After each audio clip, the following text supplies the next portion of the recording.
أحد الله الصمد لم يلد ولم يولد ولم يكن له كفوا أحد. pẹ̀lú àṣẹ bàbá wa alọ́sàlà. Salamu alaykum sunnatun nabawiyyatun. pẹ̀lú àṣẹ bàbá wa Maiman Taba. Salamu alaykum. Jazakallahu. Ó kò sí tọ̀ yìí wò yá ọkọ ìyàwó.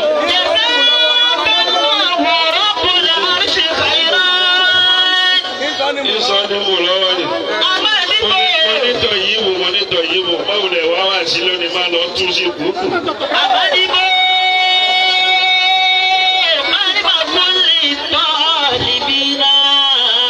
Pẹ̀lú àṣẹ bàbá wa máa ń dìbò.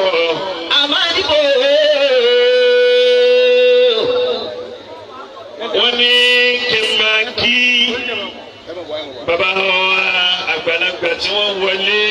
Bàbá wa onílé márùn. Bàbá wa Al-Imam Al-Gambari ẹgbẹ́ ṣe.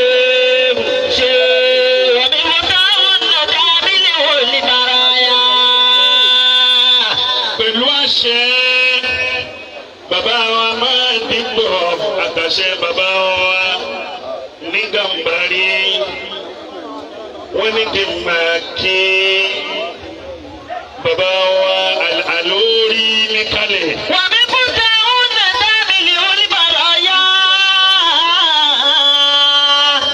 Mo fi kíkí tí bàbá wa Al-Alori mo fi wọ́n kí àwọn bàbá mi àgbà méjèèjì tí wọ́n ń bẹ ní kalẹ̀.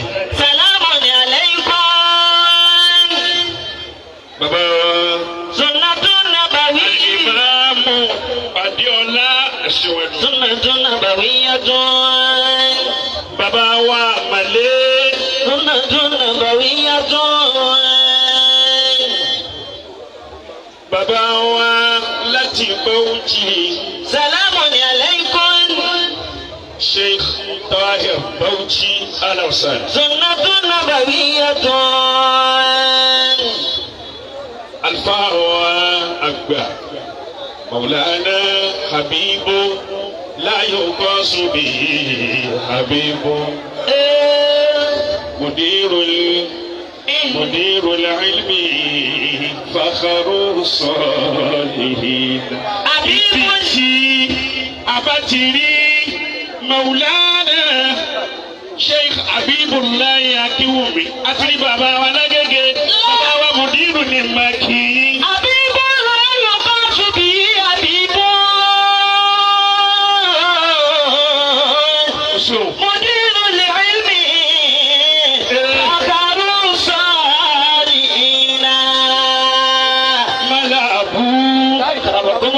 Bàbá máa ń gbé mi débẹ̀ lọ́sàn yìí.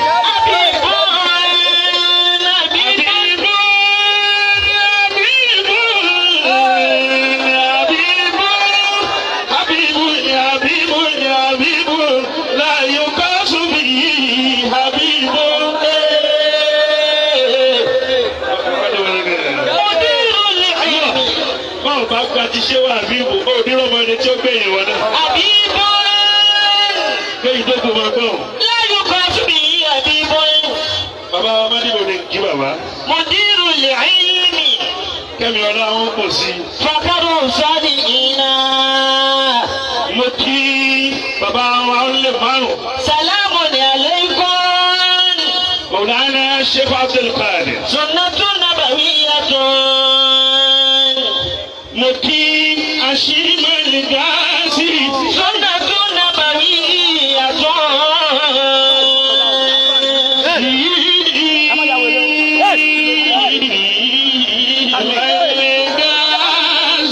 Sunnatun nabawiyyatun. Ọkùnrin ọlọ́run. Salamu alaykum.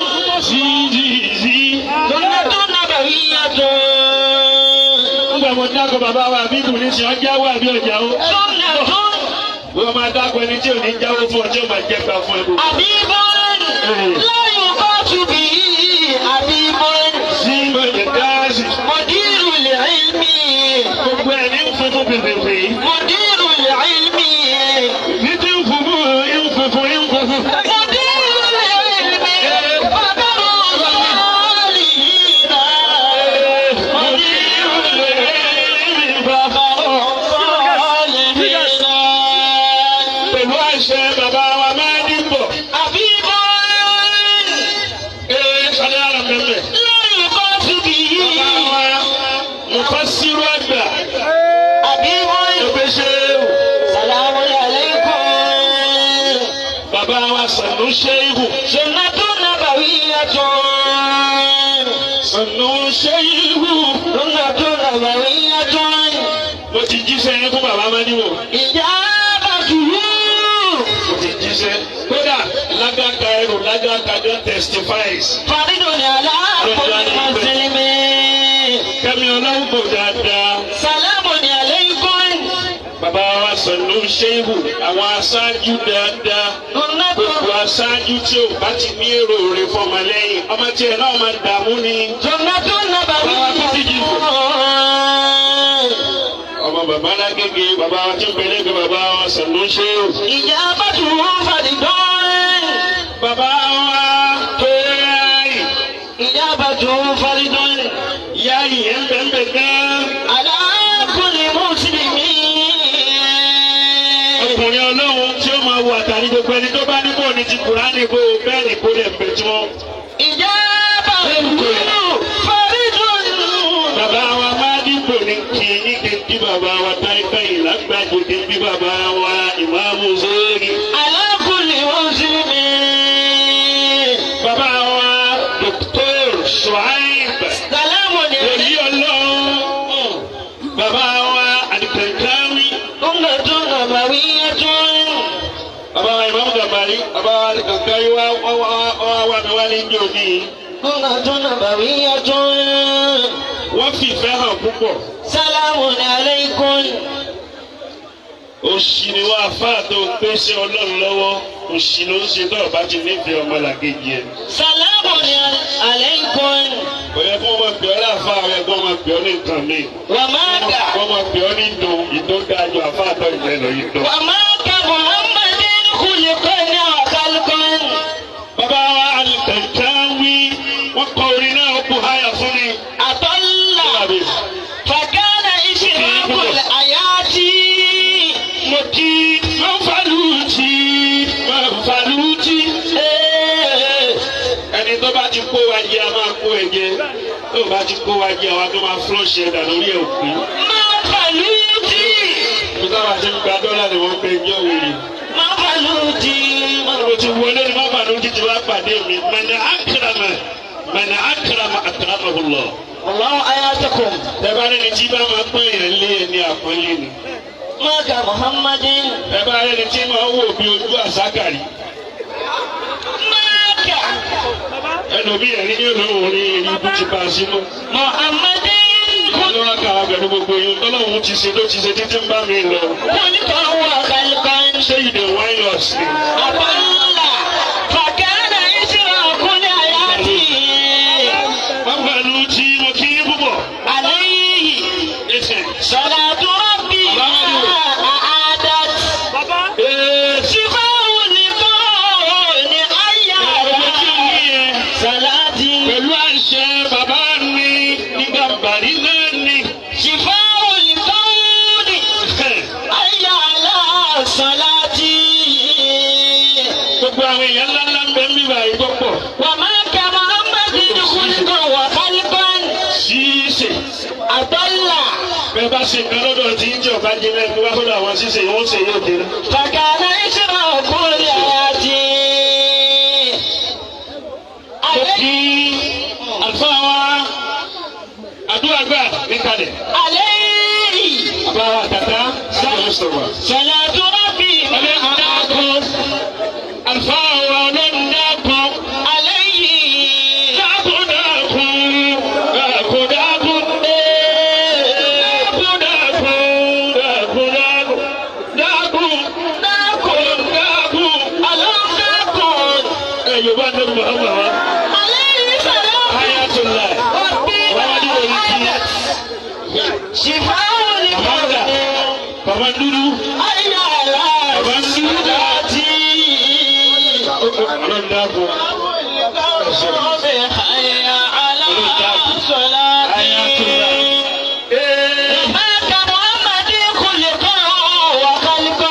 Ẹni ọba Yorùbá ànábì yìí ṣe òní ṣàgbákò. Àwọn atẹ́gbẹ́rì kò kì í dúbọ̀. Ẹni ọba bá ń ta sáárá sí Muhammad dáadáa òní ṣàgbákò.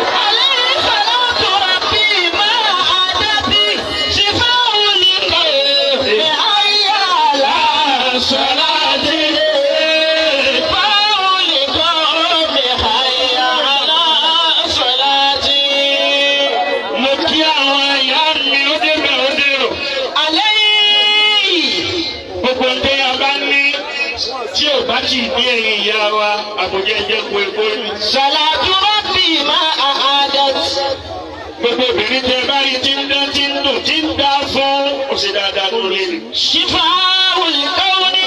Gbogbo obìnrin tó bá da tó lọ́rọ̀ re tó nínú re tó fi gbé ọmọ sí tó fi wá bímọ re sáyé ọmọ rẹ̀ ó pàṣẹ. Àmọ́ gbogbo obìnrin tó ṣe pé ń kan ọkọ lẹ́mà àmọ́ òun náà láàyè lásàlátì wá sí ti yín nìyẹn. Mákà. Gbogbo obìnrin tó ṣe pé. Wa ma ka Muhammadin khuluqan. Ẹni tẹ́bi ń mà ní fi kí gbogbo ẹ̀yin ìyá wa ó sì dùn wọ́n ní pé inú yóò dùn sí i. Mo fàdùn ní gold Kifayatu olóríire ọmọ adálùbáríkà. Wa ma ka Mo fi kí gbogbo ẹ̀yin ìyá wa tẹ wà níkàlẹ̀. Muhammadin khuluqan wa khalqan. Òun kàn ń gbòdì sí gbogbo gbàǹjẹ. Atalla. Bóòlù yẹn tiẹ̀ ti so mọ́lé alímìtì òní máa dùn. Fakana ishaqul hayati. Lọ́la rìn pẹ̀lẹ́pẹ̀lẹ́ kí ló máa bí àwọn wèrè. Alayhi salatu rabbi ma a'adati. Ẹni tẹ́ máa ń pa wá lé àwọn náà máa pa ilé. Wọ́n bá ti tẹ̀ sójú wa, àwọn tẹ̀ sí kúrò jẹ. Shifa'ul kawni. Ayyala salati. Ọba máa rìn bí tamurege káàkiri. Shifa'ul kawni. Ayyala salati. Shifa'ul kawni. Ayyala salati. Ẹ̀rí ìfẹsíwá sí gbọ̀ngàn púpọ̀. Ya man arafuta. Ṣé wà Habibu? Àwọn ni wọ́n ṣe wá sí. Muhammadan bi kamalihi. Àdùnní máa bòbò mi, wọ́n wọ̀nà wá ná owó kékeré wọ̀nà kan bòbò mi. Ẹgbẹ́ ọmọ abọ́ ti máa ń ṣe bìsàbìsà ní. Ya man arafuta. Ẹ̀ka ò ní ṣe nítorí ọ̀rọ̀ tèmi bí tí máa ń já sówó nìyẹn o. Wajala Wọ́n fẹ́ lójó ti tó pọ́. Lídà ní nàmi lórí. AFC ti ẹ máa ń pẹ̀lẹ́ jà yìí lídà. Ẹ sàmì fún wọn. Owó lè mi nígbà wọ́n máa ń nẹ́mi lówó ni. Ẹ bá ti láwọn tó péjọ méjì mẹ́ta tí wọ́n lọ́rọ̀ rí tí wọ́n ń sọ ẹbí wọn lẹ̀. Kúlíkúlí àtẹ̀kọ́ ni wọ́n jẹ tí wọ́n.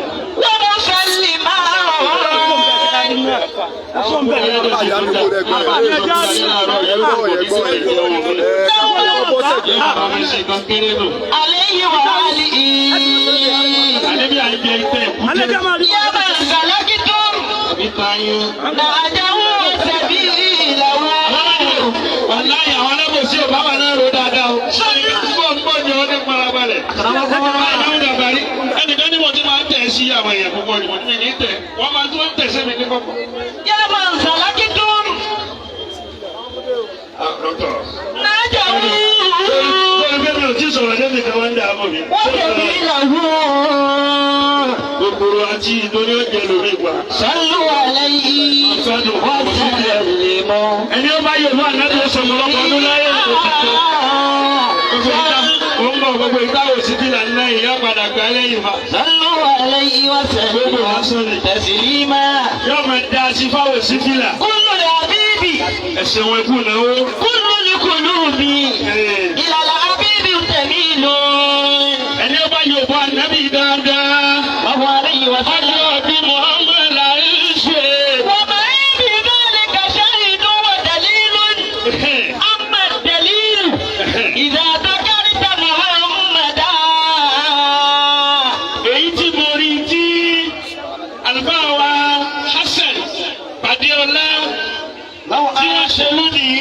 الله حياته. bàbá nílò òní pé wọ́n rántí àná ni. أما الدليل bẹ́ẹ̀ni. إذا ذكرت محمدا àfọwọ́ apàdé ọ̀la sọ́ọ́rọ́tì wọ́n fẹ́ràn lé wa. bàbá wa sọ̀rọ̀ ṣẹ́rùbù wọ́n fẹ́ràn lé wa dáadáa. ilé sàláàtì ìwòye ọdún bíi mélòó kan sẹ́yìn bí mo ti dúró yìí bẹ́ẹ̀ ni bàbá wa mẹ́rin jẹ́ ṣètò láàyè. دموع العاشقين تميل. àfa àtọ̀ ha omi yìí ṣe ẹ̀ máa tọ́kàn ni wọ́n fa omi láti gbọ́. هذا رسول الله يا علم الهدى. ẹ jọ ìṣẹ́jú kan náà ló kù tí mo fẹ́ lò. هذا لكل العالمين رسول. bàbá wa máa ní bọ̀. الله حياته. mo wá sọ máa ṣe wá 2016. ní 2016 láàyè náà. كل القلوب.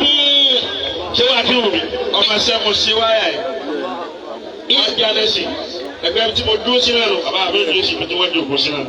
إلى ṣé wàá sọ ìwọ̀n nẹ́ẹ̀sì níjọ́ náà gbogbo ohun ni mo fẹ́ lò tán fún bàbá wa bẹ́ẹ̀ ni sùn lẹ́yìn ni sùn níwájú. bàbá wa ṣe wá sí púpọ̀. الله تعالى bàbá wa Hasan Ìpàdéọlá. الله حياته. àtàríkù yẹ̀húdù nafsa. bó tilẹ̀ wù kó pẹ́ tó gbogbo ìtẹ̀bí pẹ̀lú rẹ̀ ń ṣe yóò padà dìtà. ìtàn wo ni wọ́n kọ́ lọ́wọ́? ìtàn tí bàbá wa Amirul Jaysh tí wọ́n kọ́ lóde èyí lánàá òun làbá wa Hasan Ìpàdéọlá tó dá padà lónìí. فاقتل لنفسك kò sí kankan tí mo fẹ́ wá ṣe mí níwọ̀n àti tí mo fẹ́ ṣe fún gbogbo àwọn bàbá mi. ما تعيش بذكره ìpè mí yẹn gan-an wá sí. والمرء kí wá ṣe Mọ̀lánà Amirul Jaysh nìkan gbogbo ẹni ọba fẹ́ràn Shehu Salati gbọ́dọ̀ fẹ́ràn gbogbo àwa tá a jẹ́ ọmọ wọn ni. gbogbo ẹni tí ń bá ń yà lọ́tọ̀ọ̀tọ̀ tí ń fẹ́ àwọn kan tí ò fẹ́ àwọn kan kò sí ní ìdíwà. فالمرء في الدنيا òní pẹ́ lọ́dún tó lọ Nakibu Ashraf. حديث يذكرون. ó ṣé wọn bá lọ. فالمرء في الدنيا حديث يذكرون. ẹ ṣeun wọn bá lọ. ẹ dákun. فاقتل لنفسك ما تعيش بذكره. àná lè rántí ẹ ṣe pẹ́ẹ́nìkan lẹ́nìkan tẹ bá ṣe pẹ́ẹ́nìkan lẹ́nìkan Amirul Jaysh náà lẹ́ẹ̀ máa fọ́lù lọ. àmì ẹni pa Amirul Jaysh náà ní Nakibu Ashraf ẹni pé Nakibu Ashraf fi lè mí. الله حياتكم. ó ti yẹ kí ló wà. أعلم ما في اليوم. nítawọn èèyàn fi ń fura sí wọn púpọ̀ ni pé wọn ò mọ ibi tó dúró sí. ọ̀sẹ̀nu bí ẹnu ìjọ mi kan ọ̀sẹ̀nu bí ẹnu ọ̀ká mi. ولا أمس قبله. bẹ́ẹ̀ bá sì lè ṣẹnu jọjọjọ púpọ̀ tó dùnnú lójú ọlọ́rọ̀ tó sọ nǹkan mi lẹ́yìn ọlọ́rọ̀ ó gbà wọn ò ní kọ́ ọ̀dọ́ láyé jẹ́ o. ولكنني ọlọ́mọ wo bàbá tó ti ń sọ̀tọ̀ kú sọ láti jẹ́ sọ́ni pọ́pọ̀ dáa fún ọ láti dídì sí. níjẹ́ ẹgbẹ́ òtí màá ní ẹ̀kọ́ dáa fún ọ kò dẹ̀ lè dáa fún ọ. لكنني ẹni náà bá gba tiẹ̀ tí ìfà pọ̀ gba tiẹ̀ òní ni kò tún sojú tó dùn sí. العلم òní ni kò sojú rẹ̀ sí.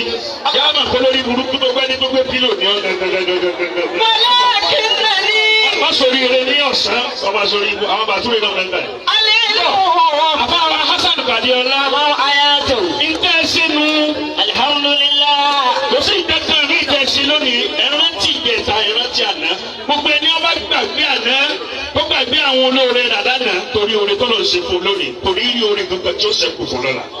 الله èyí wọn náà máa jẹ́ àṣì mọ̀lẹ́ka àmẹ́lẹ́ ẹ̀dọ́ wa pè mí ní ma wá ṣe wá sí bàbá mọ̀dúnrún mọ́níkàsí náà ma wá ṣe wá sí èmi ò ní wá sí kàkà tí ń ṣe kí n dúpẹ́ fún àfa wa Hasan Ìpàdéọlá wípé èyí tá a ṣe lọ́dún yìí ọlọ́run ò ní jẹ́ ó jẹ́ àṣẹ mọ́. آمين الله. ẹ dákun ẹ sàmì dáadáa.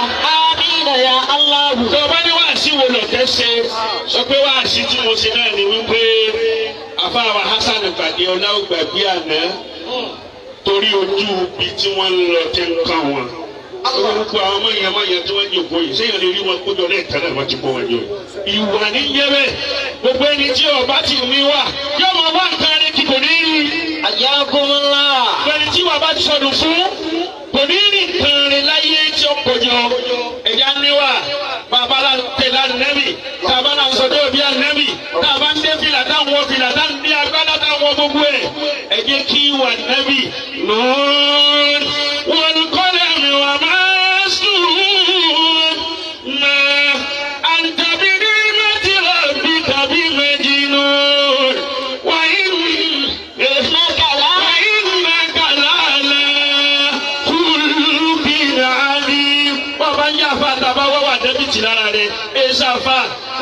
Kòkòrò tí ń yẹ dèdè ní. Assalamu alaikum warahmatullah.